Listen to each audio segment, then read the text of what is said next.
already rocking. All right, we just gonna let it, you know.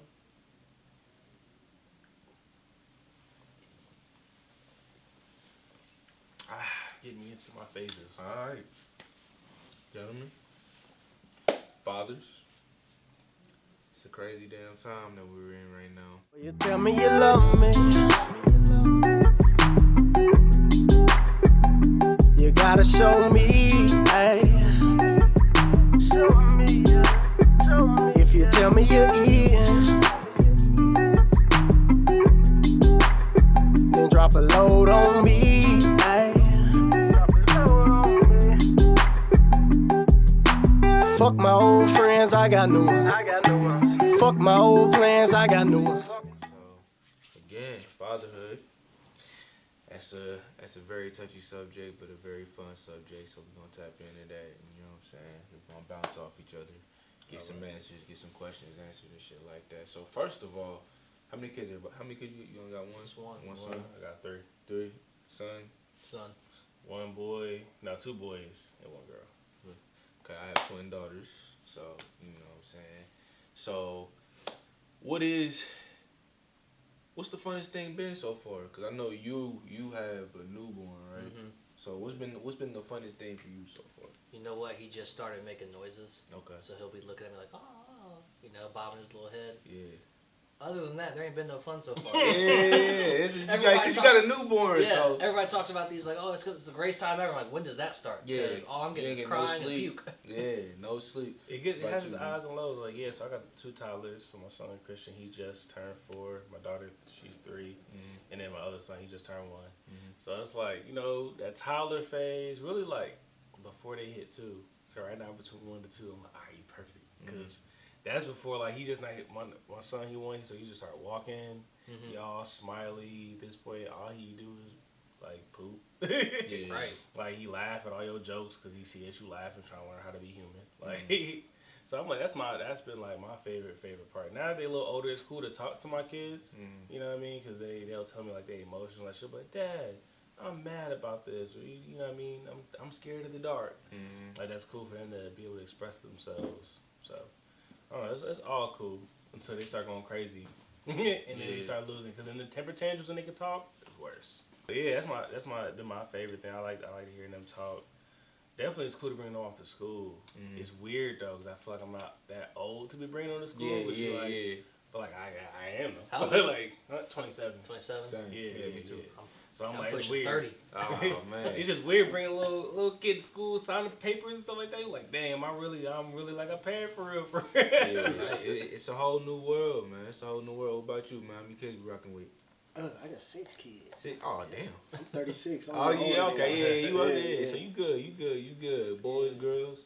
Girls and boys. Ah, I got 4 girls and 2 boys. 4 girls, 2 boys. Yeah, and what? Just about the whole experience? Or? Yeah, the whole experience. What's been the funnest thing for you so far? Like what's been like a joy in parenting that you had so far? Me really teaching them. Mm-hmm. Like I love teaching them the positive values that I have. Just like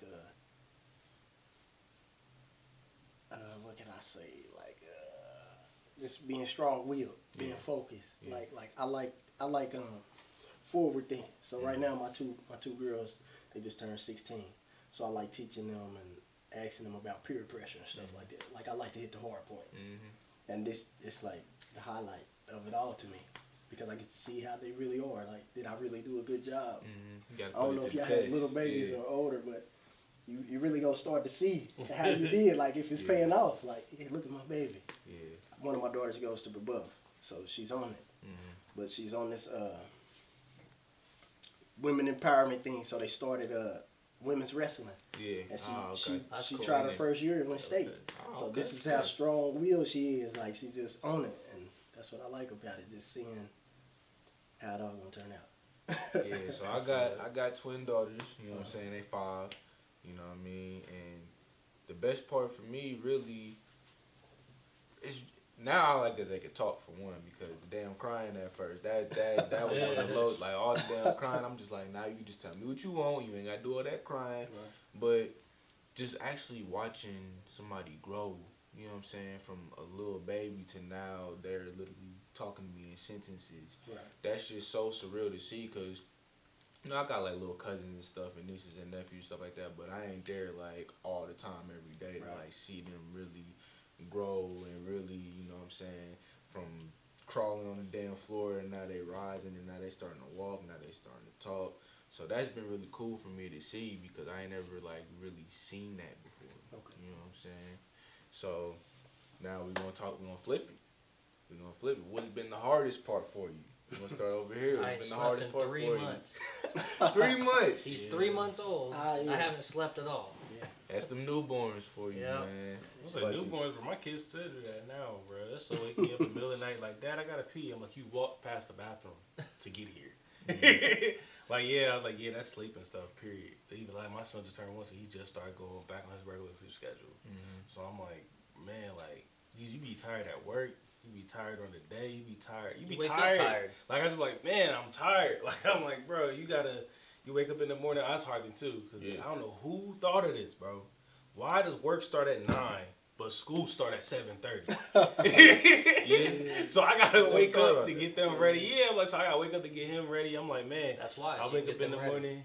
I'm like, so cause my wife shoots out the clothes, and I get them ready in the morning. So I'm like, bro, I gotta put on 6 shoes on feet, 3 more pair, and get dressed myself. Like, that's the hardest part. Them, all kind of the whole 9 in the morning. I'm like, bro, this morning routine is crazy. Like, usually, like, but when I was going to the office to work from home now, but like when I was going to work, I would be like, bro, I don't live the whole day before I got here. Like, I'm like, bro, I got up at 6 just to get here at 9.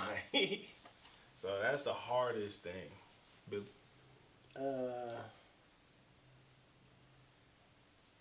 I'll say the parenting styles. Mm-hmm. Like, all my kids owned by the same woman, so I just got out of federal prison. Word. So it's a lot of things that were going on while How I you was do? gone. I did 5. That would have been 0 tolerance for me. Mm-hmm. So when we in prison, I took a lot of courses to make me my thinking get better. And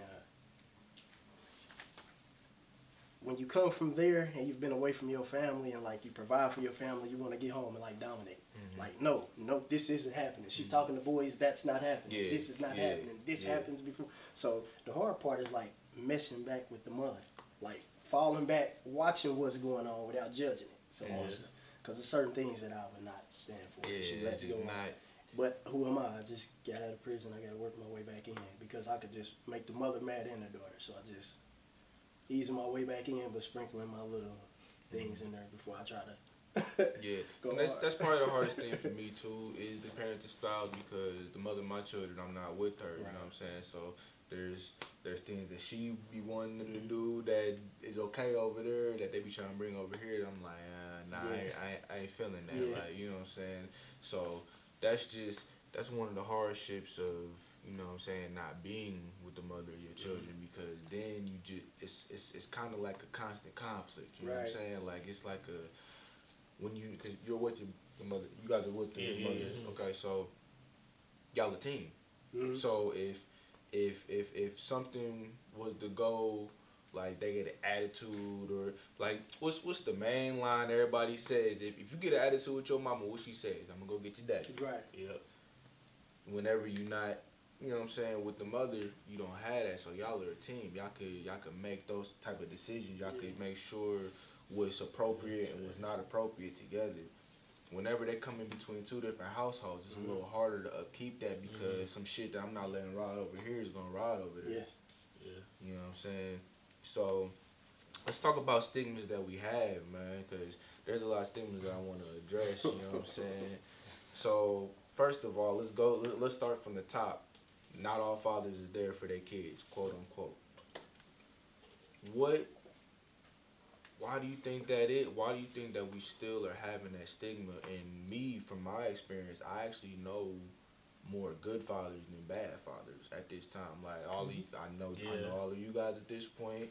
Everybody that I know has been a good father to this point. So why, and especially black men, why do we have this stigma of always leaving our children when all I'm seeing is niggas that's having their children? So what are your thoughts on I that? feel like it's I feel like it's a custody situation, you know what I mean? Especially where we live at, you know, the mother is usually going to get custody in our state, you know what I'm saying? So, so I feel like you there, but at the same time, you're also not there. And that's just how it always is, you know what I'm saying? Even if you get every weekend with your kid, or every other weekend, or wherever the agreement is, it's like, you know, she don't really live with you all the time, you know? Like, you know, one of my boys, like, his daughter will come see him, stay with him for, like, the summer or whatever, and then she go back to the mom's crib, they start doing the weekend thing during the school year.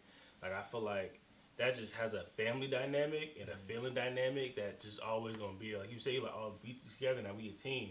Like, no matter what, almost every time you look at your child, you know, someone can tell me if I'm wrong, like, you looking and you see your partner that you had the child with, but they not there. That's always gonna cause a feeling between everybody in the house and vice versa, you know what I'm saying? So I feel like you can always, like, that's someone's truth, you know what I'm saying? Back and forth. Like, your baby mama said, oh, you ain't never there for your, or you not there for your kid. Not never there. You ain't there for your kid. She can say something like, yo, she's walking up to go to the house and fell and scraped her leg. You literally wasn't there. Not saying you're not there as a father ever. Right.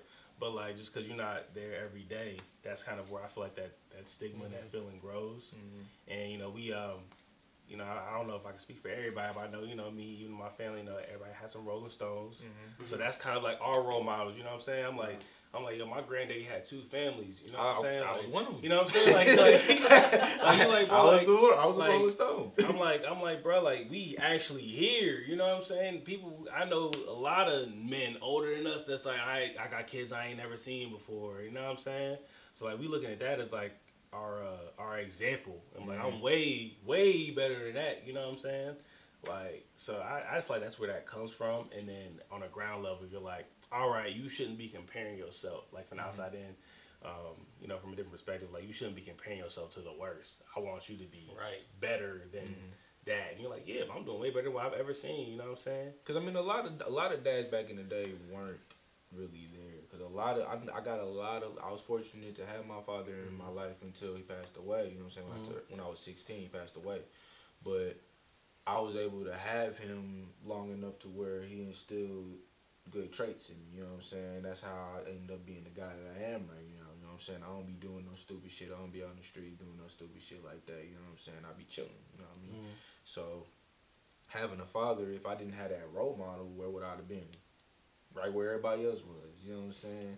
So, that's just, I feel like nowadays, we putting that foot forward. You know what I'm saying? I feel like a lot of us are putting that best foot forward and it's not really being noticed. Like, we're still, it don't matter what we gonna tap in, because I know you got something you want to say. So we put our best foot forward, and then it just kind of like, okay, but you still got to do this, you still got to do that, you still got to do this. But we like, so wait a minute, so we just did this, that, and the third. That's not contributing to that. I'll tell you what it is, though. It's like a lot of mothers will talk bad about the father to the children. So when you tell something to a child, they take that in. They're sponges. Right. So a lot of that has to do with, just because she's mad at your dad, she's gonna tell you, right? Oh, your dad ain't shit.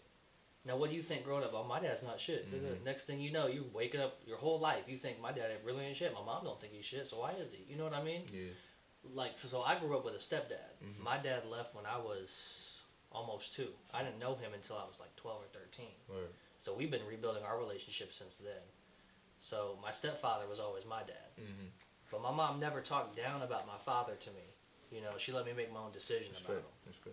Which I appreciate to this day, because I would have hated that man forever if it wasn't for that. If you had known what, you know what I'm saying? Yeah. You know, sometimes your parents just don't work out, and that's fine. You know what I mean? It's just, I think it's how you treat the kids that ultimately changes how this plays out. Because, like, I'd like to think, even though my mom did that, you know, maybe my friend over here whose parents split up when they were, like, the same age, maybe he didn't get that same type of thing. So he grew up hating his father, and the cycle continues. It's kind of hard, though, too, when you think about at times where the parents did do things that are unjustified or are bad. You feel me?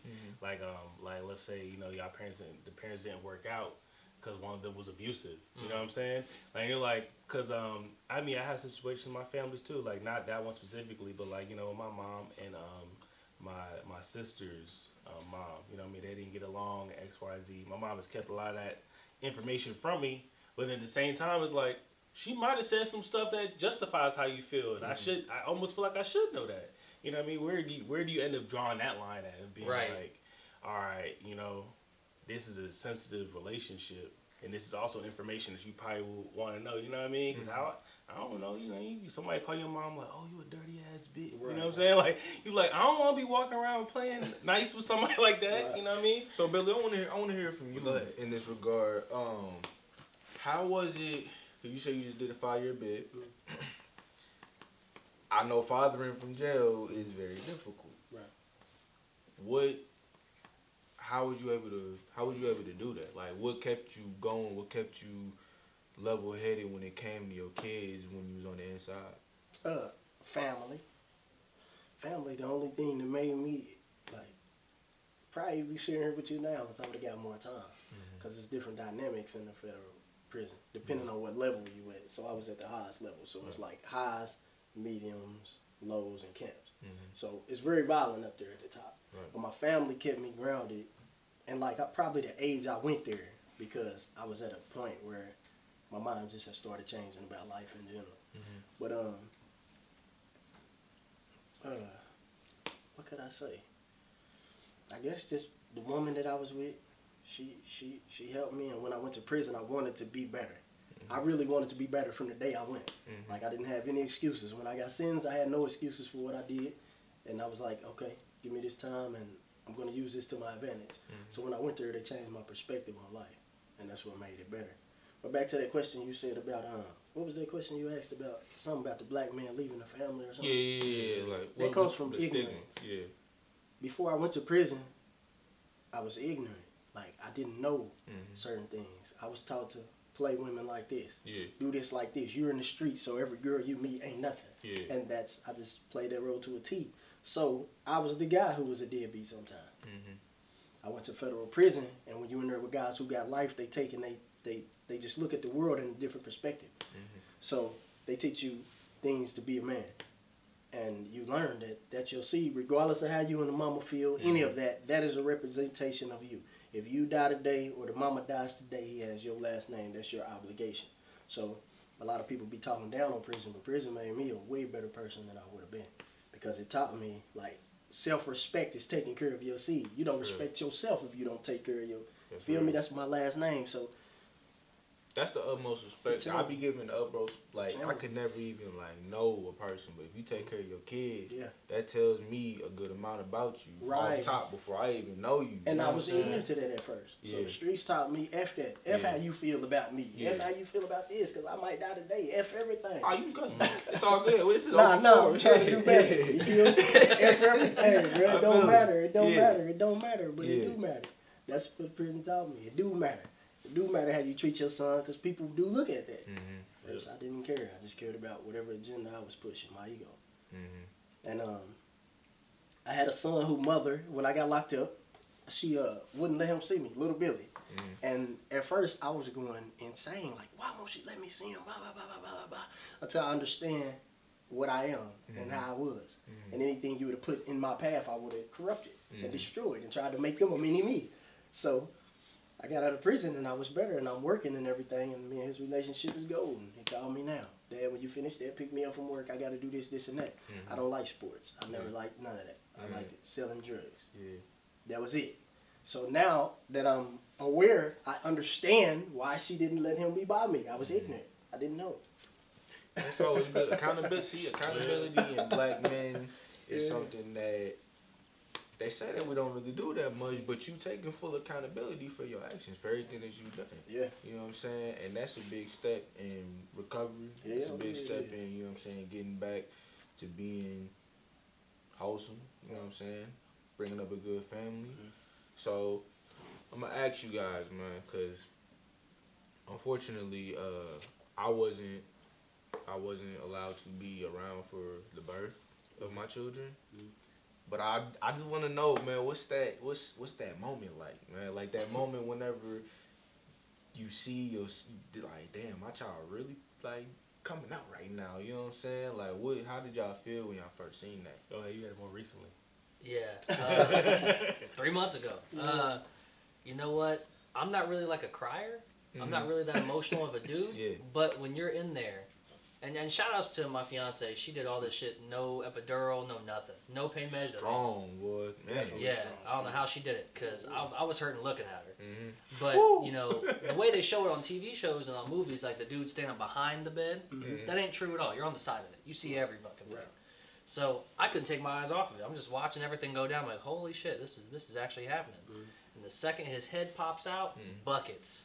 Like, I'm a little bitch at this point. Yeah. Like, I'm done. Like it's the miracle of birth. Doctor's asking me questions. I'm like, yep. You signed it? Right. She asked me, you want to cut the umbilical cord? Yeah. Oh, You know? man. But it was the greatest thing I've ever seen in my life. Yeah. And I'm sorry you didn't get to see It's that. all, Man. you know, it's gonna happen for me one day. You know what I'm saying? That's You why. gonna get your son. Yeah, man. I thought he was a little boy, and we all good. Hey, Big but busy. not trying to get the twins again. Oh yeah. If I get twins again, it's over. I'm done. I'm cool. And they're gonna be girls that's too, gonna watch. be that's gonna be 4 for me in 2 tries. I'm done. The guy is. I'm done. I'm strapping up every time, man. Get busy. But What's up? but I say thing. I was like both my kids' births, man. I was crying. It was crazy because like both of them is different situations. The first time my daughter was born, I started like tears. I'm seeing them being blue. Like I'm like, bro, like I didn't know this is normal. I'm like, yo, like can she breathe? Like what's going on? Like yo, they like. Cause she was pushing or whatever, and like the head was out, the neck was still in there. I'm like, yo, I'm freaking out. And then like, oh, everything's. And then she started crying. I was like, all right, cool. The second time, bro, I swear, if y'all ever in that delivery room again, do not do this. So the doctor was coming in staff like in like an hour or something like that. Like she's like, all right, we'll be back. We're not gonna have the baby for a little bit, whatever. The nurse is here. The nurse was practice her to push, right? She's telling her to practice pushing. And I'm in there making jokes, like just being me. I'm like, oh yeah, the baby finna come, bro. The baby gonna fall on the floor. Like the baby's just gonna come, whatever, right? And then I had said that, and then the nurse had walked away, and I was like, yo, like no, the baby really coming now. Like I was joking at first, but like the baby's really coming, bro. They caught my son, like literally, like. My wife was like, nah, I can't stop pushing. Like, the doctor didn't even come in. Like, the doctor came at the last second, but, like, the nurse had to deliver the baby. And I'm like, damn, bro, I was not, like, I was joking. That's crazy. And the nurse thought I was joking. I was like, no, I'm not kidding anymore. Like, the baby's really here, bro. But, like, yeah, bro, I was crying like a little baby. You just look at it and be like, man, this is for real. Like, this is a child being born. This is my seed. Like, it's a crazy moment. Even know how tired you are. Oh yeah, I'm already know you're tired, and that damn little cots that they be having you on and shit. That you wake up, your back hurts. But you're not as tired as her though. Yeah. No. Billy. That's one of my favorite experiences to go through. Like I love going to the hospital. We go to the same hospital. They know us. We know them. Like I love it. I love the whole experience. It's like I don't know. You can't describe it. It give me it's a feeling that you only get to experience really that time. Yeah. So that's one of the few things. I don't know. I just love it. Like it's my favorite place to go. I like going up there where you got to pack all the bags, then go stay in the little man cave at St. Vincent's that I go to. Like I love it. And it was just I don't know. My wife be real submissive. Like she's going through so much pain, and she just like I don't know. I got to stand there, hold her hand, stuff like that. It's a good experience. Yeah, because it was like that whenever I first seen, because after they got born and stuff like that, eventually I was able to see him and stuff. And like that first time that I got to see him, I'm just looking at him like, wait a minute, man, nah, these ain't my damn, these are really my kids. Like I have 2 little girls right here, and they finna call me daddy. Like, what? Was any of y'all scared? Hell yeah. Like, because I was kind of nervous whenever I first picked mine up because I'm just like, what do I do? Actually, like, you know what? No, because I watched the doctors manhandle my son like crazy, and I'm over here like getting pissed. Like I'm standing up walking like about to check the doctor. Yeah. And she's like, chill out. They make you feel like a little punk. Bro. Yeah. They be like, you be like, oh shoot, I'm put the little diaper on. Right. They be like, all right, are you trying to swaddle him too? You trying to swaddle him? Like, I'm over here like putting his arm down all quiet. Yeah, he's like, and they like, But you're not gonna hurt him. But look, this is a side note. I was so messed up about it. I asked them, why do they do that? And she said it's because in school and stuff, they're taught to just handle it as just the net. You feel me? So they don't get emotional. So they just taught to handle their business. Yeah. that makes That's sense. why they do it like that. I was confused. I'm Yeah, like, why are you I doing that watched to the my doctor. girl? We all thought the same I thing. really You're like, wanna bro, know. like, yo, chill out. They like bro. they just taught to handle it like it's their little, that little whatever they practice on. They like, so they just go like a machine. So when did it get real for y'all? Like, when was it that moment, or like when did it get real? Like that you looked at him and was like, yo, I got a real life responsibility now. Like, it's really all on me. 'Cause I know, you know what I'm saying, you had your stint in prison and stuff like that, so I don't know if it was before or after that stint, but like, when did it really get real for y'all that, yo, I have a true responsibility, like, they depend on me? I know. I'm thinking. I was saying, I know, I felt like, so I mean, I can't feel like a definitive moment for like my first two really, but for my third, it really, really kicked in when we brought him home, and his siblings was like, "Oh, Carter, like this is my baby brother." Like that is real. We're really excited for me. I'm like, damn, I got three kids. I'm like, dang, y'all for real, for real. Especially because you be like, because one thing too, when you think about having another kid, you thinking about messing with the dynamic of what's going on. You're like, damn, we have another kid. Like we already got set to the schedule. We're gonna change our schedule. We're gonna do all of this, and then when you see him finally like setting in. You know what I mean? Everything started working. You're like, damn, like, this for real in my life now. Like, so that's really what it was for me when they brought him home. The phase he had. Yeah. The no sleeping. Like, it's business then. Yeah. That's when you know it's official. And she's like, hell no, I ain't getting up. You feel me? Like, and you're like, God. okay, put him to sleep. And then next thing, and then, like, yeah, it gets real where he's at. Actually, no, I'll tell you what it is. That's when it was like, oh, shit. Like, so we both go to, like, a lot of the same events and shit. Right. I ain't been to one since, you know? Yeah, you don't got the time no more. 90% of the time, I used to be like, yeah, I'll be there, you know? I'll go anywhere you guys want me to be. Now it's like, nope, sure can't. You gotta make arrangements ahead of time. Right. Now. It's a whole different ball game. Or you start messing with everybody else that got kids too. Yep. They'll be like, all right, cool, I'll bring my kid. All right, you got your kid there? All right, cool, we just gonna have our kids out here. Off to the side. Well, for me, man, you know what I'm saying? Because it was a little rocky at first in my situation, you know what I'm saying? It was the first time they had called me daddy. Like, I kind of like... Did one of these? Yeah, like, cause I had, like, got them in the car one night, and they were just like, Daddy, can you... And I'm just like... Daddy? That's, like, when it, like, really set into me. I'm like, these kids, like, real deal, like, know me as their daddy. Like... So I'm really responsible for these little kids. Like, it's really, cause at first I kind of just felt like a babysitter, right. You know, cause like I said, I got nieces and nephews and stuff like that. So you know what I mean. I already knew how to like take care of a baby, but these is mine. Like they calling me that. You know what I'm saying? That's like when I really took like that was it for me. That's when I was like, yo, this is crazy. Like, and how old are you? I'm 27. That's good, because I didn't feel that way till I was 30-something. Yeah. Like, that life I was living really made me feel like a babysitter. And it's a real interview that you just said that. Yeah. Cause that's some authentic shit you never gonna hear nobody say. Yeah, no, like, even like I the phrase, really feel like I was a babysitter. To it now, I feel like a father. Yeah. Like, breakfast, lunch. Let me It's get dinner. up and get that breakfast. you get that together. conversation Like, about watching real. your kids. That was yeah. I've gotten chewed out about that too. Like, different. I'm like, I don't want to watch kids. Like, you're not watching your kid. They your kid. But I'm So saying you gotta really think about that. I didn't though. ever think You gotta really think Okay, I about gotta that though. babysit my That's kids. one thing. Yeah. That's one thing that I do Yeah, credit my that's baby real. mama on, cause she, you know what I'm saying. Baby mamas be saying bullshit and shit like that, but that's something that she did say that actually stuck with me. Like, these your kids. Like, you not just a babysitter. You're You know not what I'm watching saying? them. You spending time with You them. spending time with them. That was There's real. a difference between being a babysitter and just watching these kids and spending sincere time with them, taking them places for them, you know what I'm saying? I take my kids to the park every weekend, you know what I'm saying?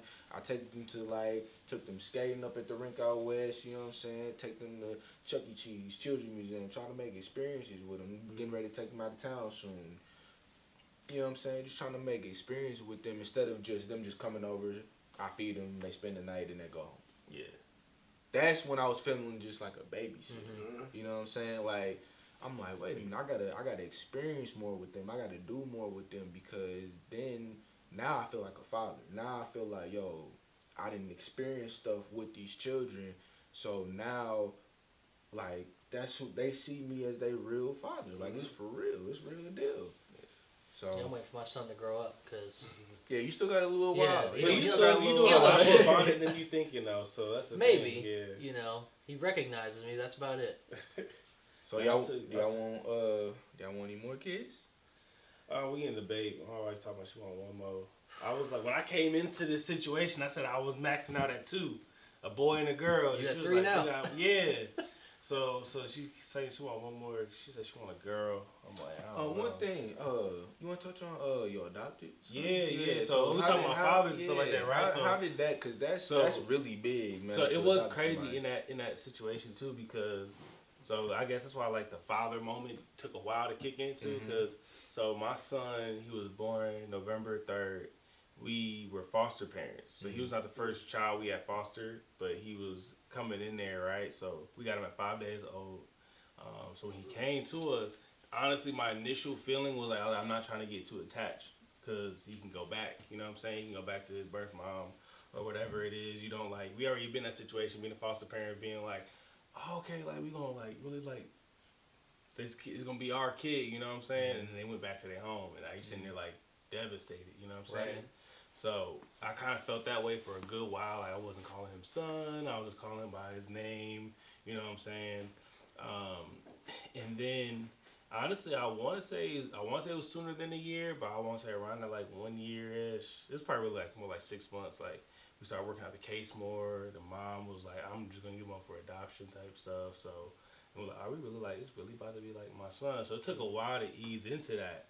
You know what I'm saying? And we finally just finished adopting him like this past year. He turned 4. You know what I'm saying? Thank That's you. cool, man. Thank you. So like that situation's crazy because it's like you have to, like in your heart. You know what I'm saying? You like, oh, I want to love this child, compassionate, be this child. You know what I'm saying? But then you got to tell your brain. I was telling my brain, I'm like, nah, man, don't get too close, just in case. Right. You know, and then eventually it just really broke. You know. It was just getting over almost that PTSD, bro. Being a foster parent was hard. Like, one of these kids, man, like, they took him while we was at daycare. Like, I dropped one girl off, and then they was like, all right, the parents went to court, got custody again. They're like, where's she at right now? Took her, and I was like, that was it, bro. I never seen that kid again, you know what I'm saying? Happy, she went back with her family, right. But, it's weird being on that other side, you know what I mean? And then us finally, especially because we were like pre-adoptive foster parents, so it was like, they gave us cases that was like, this kid may or may not, be adopted or whatever. So, like, so when we finally got him, bro, it was like, my wife accepted it real quick. She was just super loving, but I was like, nah, bro, nah. So they hit that 6 month, 1 year thing where I was like, I think the mom had moved out of the state, like, and I was like, this for real, like, you know what I'm saying? Like, I was like, oh, this is like for real, like we really about to have him, you know what I'm saying? So it took a while, man, but like I still view him as my son, you know what I'm saying? I'm glad that when we was going through that earlier phase of time, he wasn't old enough to retain that, you know what I'm saying? Because we changed his name and everything too, so when we started calling him like Christian versus his like actual birth name, that's how it set in a little bit too. Like it always was in nice little increments, you know what I'm saying? And then of course they start speaking, and they be like, Daddy, you know what I'm saying? I'm like, it was kind of a weird thing to think about, being like, to him I am his father, you know what I'm saying? He don't know anyone else, you know what I'm saying? We are still going through that process of like, what's that going to look like when he gets older? Explaining that situation to him. We've still been pretty open. We don't want him to be like, oh, I'm adopted and feel any type of different, you know what I'm saying? We're also not trying to hide it from him. Like, we got his like adoption papers and all that stuff in our house right up there with the rest of the ultrasounds and all that stuff, you know what I mean? So, like, if he ever looks, he's going to see, like, oh, my name's Christian. That's not what that says up there, you know what I'm saying? Like, so... we're gonna take that in stride, but that's definitely been like a super unique experience, and I hope at one point when he becomes an adult, because I know a lot of people that's been adopted. I know a lot of people that have that question in their head, like, oh, do they love me for me, or do they love me the same? It's like, I definitely do, and I feel like he probably wouldn't realize that until he has his own kid. You know what I'm saying? But like when people used to tell me, oh, I love my adopted kids, I love them all the same. It's like, I really do. You know what I'm saying? You try to think in your head, all right, let me make sure I don't treat him any different at times. But after a while, you really like, bro, this is my son. I don't even think twice about nothing. Yeah, no, you should definitely treat him the same, because that's going to build that son to father. Well, not even the same. I mean, like, when you think about anything that's different. Like, Yeah, I'm like, yeah, oh, yeah. you a boy. You know, Oh, the same okay, thing as you. okay. But you're like, damn, I don't want him to think I'm taking him. You know what I'm Taking saying? it out loud on Like, him. my wife would go on like a girls trip. She would go with her like mom somewhere. She would take my daughter. Like sometimes she would feel bad about not taking him. She's like, I don't want him to think I'm not taking him because of X, Y, and Z. I'm like, nah, y'all doing a girls thing. You know what I mean? Yeah, Y'all need girls some just guy leave the time, house. man. Yeah. Need some guy time. Yeah. So adoption definitely complex, man. It's been a great experience. So I definitely say, you know, encourage other people to do it. The system is crazy. You know what I'm saying? Like Kids don't even have a chance in there, man. exactly. Just like it's weird. 'Cause I feel like foster parents do get a bad rap, and some of them are like that. You know what I mean? Yeah, there's some bad ones. There's definitely are some, but it's like it's so mentally taxing to have to go through that stuff too. You know, and I definitely feel like, you know, in the system, you almost get discouraged from being a good person that wants to be like, oh, cool, I foster these kids, I bring these kids in my home. Because they, like, you have to do so many requirements. You got, like, people got to come to your house 2-3 times a week. And then you got to start doing meetings with the parents and stuff like that. And it's like they, as a foster parent, you're almost like you have to go into it. They teach you, too. Like, you have to go into, like, oh, we want to reunify everybody. And they try to keep so much minimal information about the actual parents to you, but your stuff's still out there to them, which is weird. But but I get that. So if you was like you was in a situation where you lost your kid, you want to know who was in the house. But like you on the other end, you're like, all right, like I'm supposed to be rooting for this biological parent. I don't know what situation they was in, but that's cool. That's cool. I know they have it separated for its own way. But like that system, you be like, man, like, bro, I want to be taking kids. They call you in the middle of the night. We got 4 or 5 kids. Like, I remember we was taking kids where we was buying beds like every other time we had them because we got like 2 boys at one point. We was only ready for one. And like, all right, but we don't want to separate the siblings. And you're like, damn, I don't want you to separate them either. Yeah. But I don't got enough space for it. Yeah. Like, so it's definitely like a taxing process, man. So I definitely. How many kids did you go through the process with? I want to say it was about 4. It was like 4 or 5. Or 6, really, actually. It was a bunch. Yeah, it was a bunch. Because it's harder when you start thinking about, like, you know, one of them actually got adopted, so that was nice. Actually, no, I take it back. I take it all the way back. My bad. Like, 3 of them got adopted, so that was really good. You know what I mean? Let's see, it was another 2 they hadn't updated us on them. And it's also sad how much information you don't know about these kids either. Like, they had special needs kids that be in there. And it's really on the foster parents to be the champion for that. Because they don't know. Like, we had one kid that really he was straight up, like, he was in need. Like, he was a special needs kid. And then we had to tell them that, like, yo, like, he is, like, 5 or 6. He didn't know how to read. Like, he had, like, a speech impediment. And when you do intake with him, they tell you this type of stuff. Like oh, no, he's fine, or he's that. And we're like, yo, like, no, he really needs, like, attention. You know what I'm saying? Like, y'all need to, like, reclassify this because this boy needs like speech therapies or he need X, Y, and Z. So, but yeah, I was gonna say it's probably like 5 or 6. And a lot of times you do temporaries. That's all in my head. I'm like that one kid that one time he's with us. I think he's only with us for like a week or something like that. And then we was telling him like, bro, he needs like speech therapy. Like I don't know what y'all got on this file for him, but like y'all like someone needs to come help this kid. Or like there be kids that's like so sad, bro. Like they be like 5 years old and they still be wearing diapers because they never been potty trained and things like that, man. Like, so that's definitely the hardest thing. It's on like they need good people in the system because these social workers are overworked. Like, you know what I mean? Like, think about if you at your job and you got 4, 5, 6 people you gotta pick up and drop off, and you read a file. The file say, "Oh, this kid's cool." You go pick him up, kid quiet, because that's how they are in a situation. You never hear them speak. You drop them off the house, and that's really what it is. You know what I mean? You come in and check in every once in a while, but like, it's like they really need some like champion situations where you know what's wrong with these children. But I'm bad. I feel like I'm rambling. That's what we here for, man. Billy, how about you, man? Any more coming out for you? I'm not sure. I gotta get prepared for college.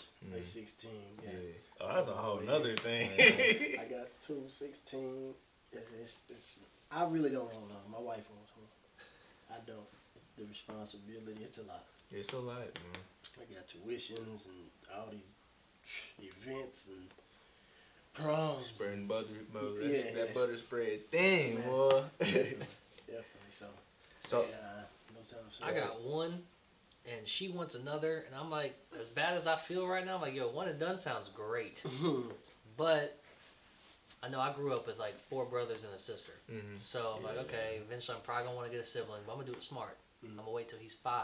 That way, when he's coming out of college, I got another one going in. I'm not paying 2 kids at the same time. Right. I feel you. So I'm gonna wait till I'm 29 now. I'm 34. I'll think about it. I said I want to get them all out. I was like, let's get them What? all out. That's why. Yeah, that's why we got. Like I said, Oh, you got 4, money, 3, 4, 3, and 1. That's why I started thinking later on. I'm like, damn. Right. Like, I'm like, but I was feel like, good at the time, boy. You was all smiles when Right. you did it. Because my thought was, I was like, all right, I'm gonna send them all away at the same time. We're gonna be like, all right, we're gonna hit 40s. We're gonna be cool. You know what I mean? Kids gonna be at the house, and now I'm like, damn, I probably should have waited some more. Like, You about to have 3 going to college in 3 consecutive years. man, who knows what college gonna look like by then? That's Who true. knows? Yeah, You that's know a what lot. I'm saying? And Like, look, let's touch base on that. How y'all feel about the curriculum nowadays, man? Because like a lot of kids is learning like strictly through like computers. You know what I'm saying? Like with the pandemic and everything, like a lot of some parents don't feel comfortable sending their kids back because they don't want to get sick, etc. Like, what are some of y'all opinions on that? I love that I live in a small town. Mhm. Like, so we live outside of Indianapolis. So, I love that we live in a small town for that one reason. And I love, because I'm from Jersey, so I also love the fact that I'm not in Jersey right now for that. Like, even though Jersey's education is really good, but like that transition's a hard thing. Because like, I like being able to have my kids make that bond with their teachers and that face-to-face stuff. Like, he needs someone to be in his face. That's how some kids You know only what I'm saying? learn. Like Yeah. they only do that. That's all I'm like, I'm so glad, because if we had the other way around, I'm like, bro, I don't really know. You don't know what I'm what saying? you Like, ended my up. niece and nephew got the e-learning stuff, and I'm like, I know if I was there, I wouldn't have been paying attention. Yeah, I'm telling you right now, if I had wouldn't e-learning, have I wouldn't learn a damn thing. Yeah. It's rough for these kids now, man, because they got to go through a lot of hoops and stuff. And like, I know my attention span. I'm not finna sit there for goddamn 8 hours looking at a damn computer screen trying to figure this shit out. I don't even like that at work. You know what I'm saying? Like, ain't no, I just wouldn't have that attention span. But they kind of, I feel like it's a little bit easier for this generation just because everybody over here is about 25 and up. Yeah. We didn't have like social media and stuff like that how it is now back then. You know what I'm saying? You had your MySpace and stuff like that, but now you got Facebook, TikTok, Twitter, all, you know what I'm saying? You got everything. You got options for social media, so the kids they're already glued to a screen anyway. Yeah. You know what I'm saying? So I feel like it's an easier transition, but there's still a lot of these kids that need, like, for the kids that, you know what I'm saying, that their parents don't really be home. They're working all the time. That was one of my realities. My parents used to work a lot, so sometimes they wouldn't be home to, like, help me. So I needed that school interaction to really learn how to do this shit because they may have not been able to help me that night. You know what I'm saying? Or, like, the kid that don't really have the best parents at all, they just won't help them. Yeah. They need that interaction because if they don't have that interaction and nobody is really there to teach them, how are they gonna learn? Yeah. That's the hard thing about the education system in general. We was talking about that with homework and all that stuff, and it's like, and even then, even with teachers, are teachers still on strike? Are they still on strike? I believe for Pike. I don't think it's around Indianapolis. I But believe it's like that whole situation is hard. It's like, that's like, when you think about functioning society, that's the teacher's job, a teacher's role. But then you think about the way we've made it out to be in society, it's like, almost like we talking about that daycare situation, like almost sometimes teachers is almost daycare. You know what I mean? And they just trying to get through their job, get through their day, getting through whatever they gotta teach. And then the rest of them kids that ain't got that specialty or need that special attention, you're now at a situation. You know, I know right now, if I wanted my son to get that extra attention at school, like the next 2 hours, whatever, you gotta pay extra money every week for him to stay there. You know what I'm saying? Like, and you just at a weird situation where, like, I wish these kids' education is important. The people teaching them are important. Their education is important. We shouldn't have to sit here and make economic decisions on how well I want my child to be educated. You know what I'm saying? I agree. Like, you already got the books there. We already, you know what I mean? Y'all can find the funding for anything. You know what I'm saying? So, I don't know. They'll cut it though. That's another another tangent. But like, Really, what you thinking, man? And you about to get them off to the big school, so you yeah, really so got to you be up there now, man. So how's the transition been for your kids? Cause they're in high school, right? My son loves it. My son loves school. Mm-hmm. That's his favorite thing to do. So when it's time to bust their computer out, the table is set. He's over there. It's on. He's waiting. He's answering all the questions. It's the same. Mm-hmm. My daughter, one of the 16-year-olds, she said she needed the interaction from her peers. Like, she's big in the wrestling, all the sports, wrestling, track, this, that club, this club, that. So she said she needs her interaction. Mm-hmm. For me, either way, I really ain't tripping. Either way. Yeah, as long as they learn it, right? As long as they really learn it, that's just my main concern. Like, because I know my attention span, man. If I had to stand 8 hours in front of a damn computer, by the third hour, I'm like fidgeting. I was already like that in the real class. Like, you know what I'm saying? I was halfway paying attention in the real class, so goddamn a damn computer. You know what I'm saying? I like school. Like, that was my favorite. I love computers. Mm-hmm. So, like, I do it. I like it. My son, he loves it. He's computer savvy like he has never been.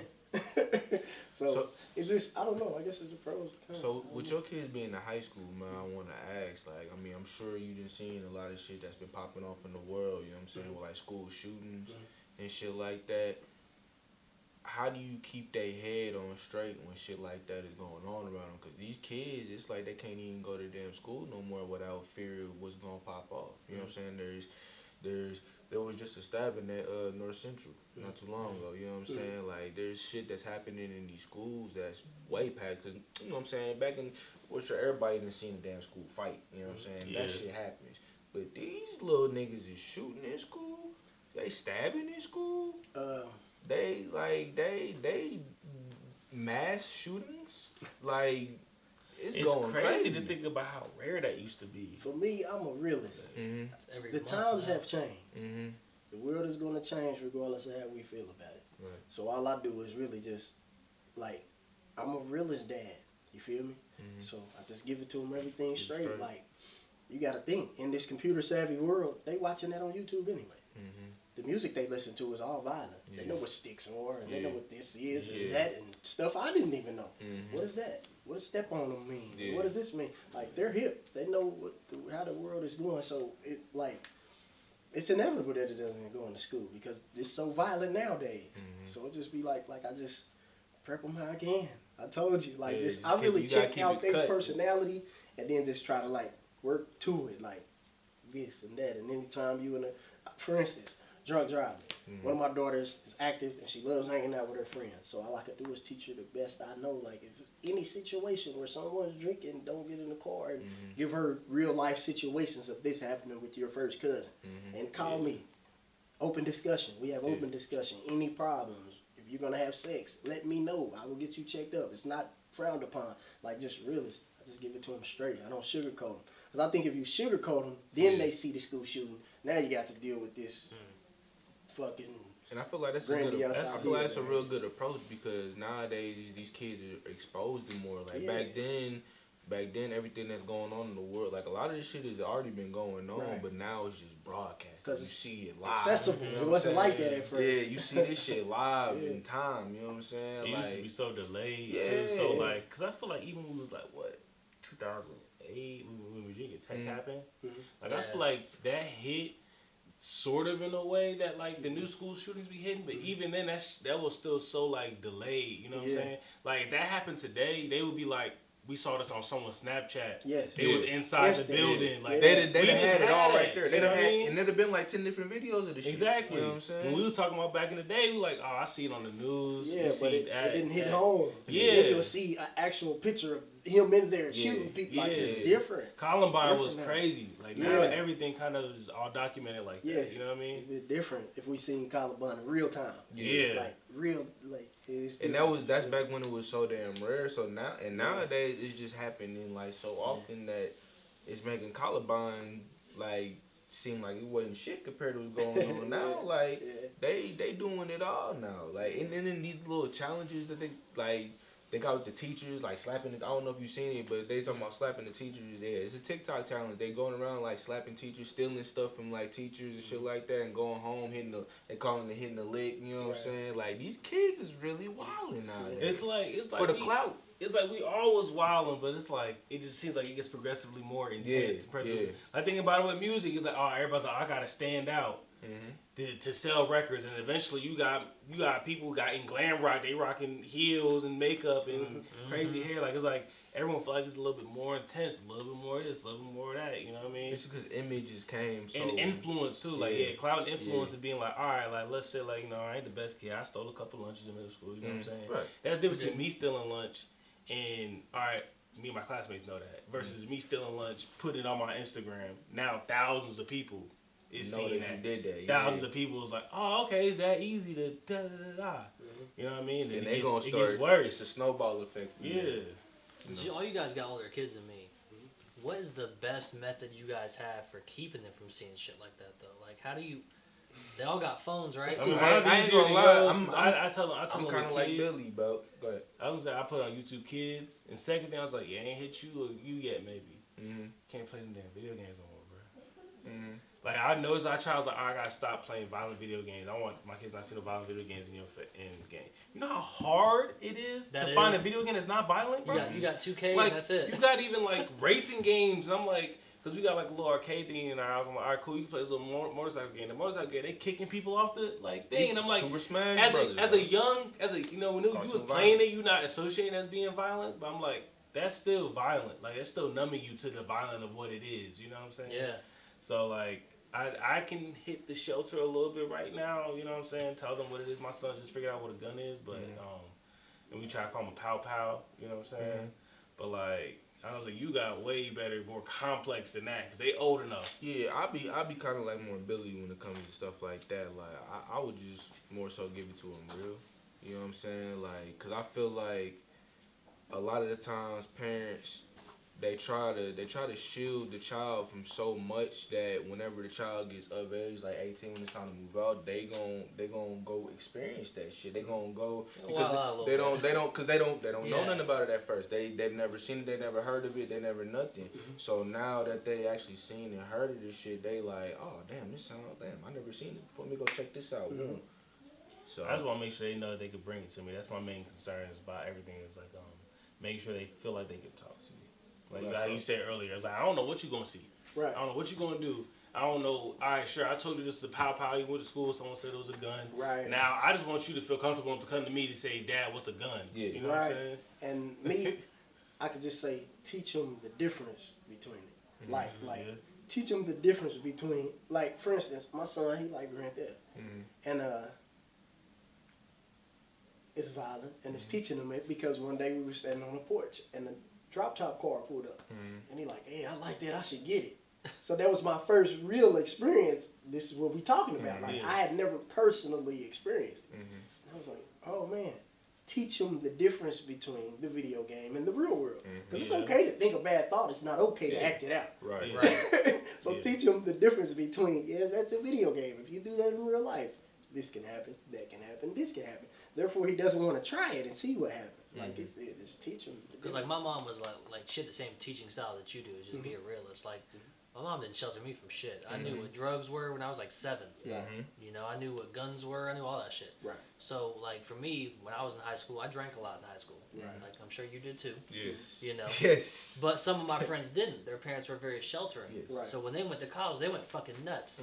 And some of them ruined their lives. Right. You know, because they weren't exposed to things at a younger age like I was. So and I they almost get to think, living like, too fast. yeah. So like, my mom always told me, like, look, I know you're 17, 18 years old. You're gonna get drunk. You're gonna be stupid. Just call me. I'll pick you up. I'm gonna be pissed. Don't get me wrong, but I'm gonna pick you up. All of us as parents need to establish that relationship because kids want to be kids, but they want a parent that is safe to, like, if they fuck up, they can call, you know what I'm saying? Be like, yo, I ain't gonna stunt, I fucked up, you come get me. Yeah. I mean, they don't, the worst thing you think about it right now, imagine your kid in jail talking about, I ain't got no one to call because I don't want to call my dad. My dad gonna Exactly. My I'm dad gonna gonna be hate my that. ass. You know what I'm Yeah, saying? that's not the support that they need. You know? So, you know, I have mixed kids as well. You know what I'm saying? So, but I have mixed girls. So they're a little more easier to wrangle in. You being a white male having a mixed child, your child is gonna be perceived as a black man. You know, what are some steps that you're doing to, I guess, raise him in the right light, you know what I'm saying, to know that, look, you're a black man, this is how the world is going to see you, et cetera, and et cetera. So with him being 3 months old right now, we can't really have that conversation. Right, yeah. You know, but what are you going? Once it gets to the point where we're in the supermarket and he's acting an ass, and I got to discipline him, I got to second guess that, because to the world, I'm just a white dude beating on a black baby, right? And that's not right. Right. So I have to try to condition myself to think like, in the eyes of the world, he's going to be a black man. So it's my job to be an ally to my own son. You know, so when he gets of age and he's out living in the world freely as he wants to be, I still have to teach him, you know, how to react when it comes to police, how he has to act in certain job interviews, how he has to conduct himself outside the house, because the world's going to perceive him a certain way, and I have no control over it. So the best thing that I can do is just teach him, listen, I don't have the answers. I'll never have all the answers. I'm a white man. Yeah. But my fiance can kind of pick up where I'm leaving off. Right. She's a different experience of life than I do. But we're trying to work together to establish how to have that conversation with him, just because we know it's going to be a big deal.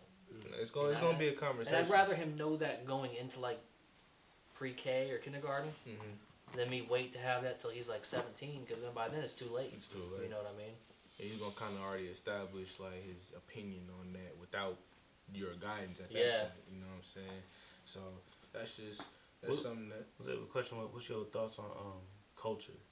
So like my question is, right, 'cause my son's Hispanic and white, and I'm like, I don't really know a lot of Hispanic culture. We were trying to dab into it, trying to figure it out. You know what I'm saying? A little bit of an advantage, you know what I mean? Y'all actually, like, your fiance's black, so I'm like, so we're together. Yeah. So I'm like, what's you guys' thoughts and takes and I guess conversations about that? Again, 3 months old, but. Like, honestly, we don't really talk about that, because it's like me and her together, we establish our own culture. You know what I mean? Inside the house. Like, what other people do outside of our house is really none of our business. Right. So, like, some white people do certain things, some black people do certain things that white people don't do, and vice versa. We don't think of it like that. It's like, my family's her family's mine. We're trying to build, it takes a village. So we're trying to build a village around my son. It's my family's first grandchild. Okay. So they're not gonna know it other way. Like, it's like, oh, we treated this grandson different. He's white, you know. He's the first grandchild. So for my family, it's like, it is what it is. This is how we're going to raise him, because that's how they want us to raise him. But on her side, this is her mom's like 7th grandchild.